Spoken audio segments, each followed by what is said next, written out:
Bom dia, meninos e meninas dos nonos anos.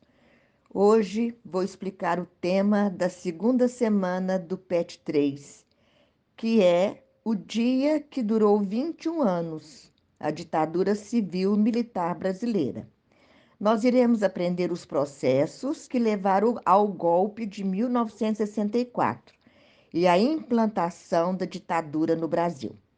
Bom, a renúncia de Jânio Quadros, os militares conservadores tentaram impedir a posse de João Goulart, que todos o chamavam de Jango, que era o apelido dele, Jango.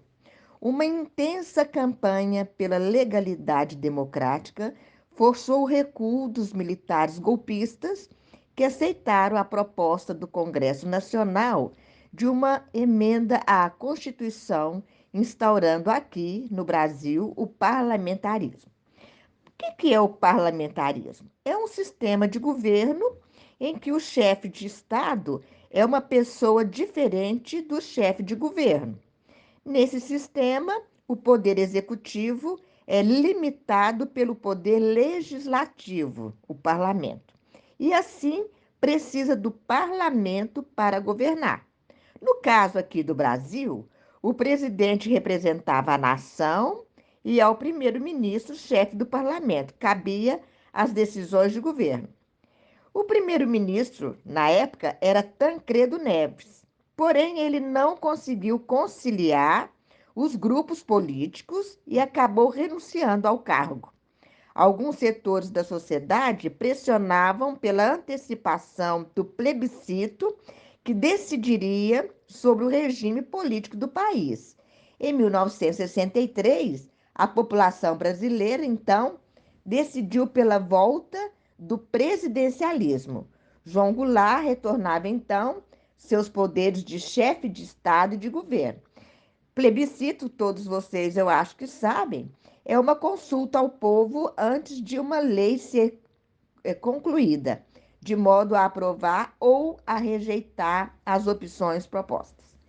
Bem, depois da vitória do presidencialismo, João Goulart empenhou-se na aprovação das reformas de base.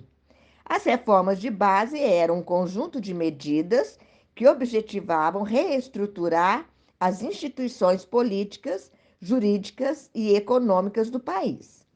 Entre as principais reformas de base estavam a agrária, a administrativa, a constitucional, a eleitoral, a bancária, a tributária ou fiscal e a universitária ou educacional. Mas as que causavam mais polêmicas entre os opositores, como por exemplo o partido oposicionista UDN, eram as reformas políticas, que autorizavam o voto aos analfabetos, e também a reforma agrária, que redefiniu a distribuição de terras aqui no Brasil. O Congresso se recusou a aprovar as reformas e grupos da sociedade civil, apoiadores de João Goulart, como CGT, Comando Geral dos Trabalhadores, e a UNE, União Nacional dos Estudantes, também estavam insatisfeitos com o governo devido aos poucos resultados das práticas de mudanças que atendessem ao povo. Bem, ao mesmo tempo, cresciam os movimentos pela reforma agrária, né, entre aqui no Brasil, encabeçada pelas ligas camponesas. E também houve a radicalização dos conflitos políticos que pressionava todos os setores da sociedade brasileira. No início de 1964, vários comícios em favor das reformas foram marcados nas principais cidades do país. Em resposta, os opositores, em 19 de março, realizaram a Marcha da Família com Deus pela Liberdade. Essa manifestação sinalizou aos militares golpistas o apoio de setores da sociedade brasileira. E aí, em 31 de março de 1964, o general Olímpio Mourão Filho lidera o golpe que força a renúncia de João Goulart, instaurando aqui a ditadura civil-militar até 1985. Bom, minha gente, essa foi a explicação da segunda semana do PET 3. Acho que vocês entenderam.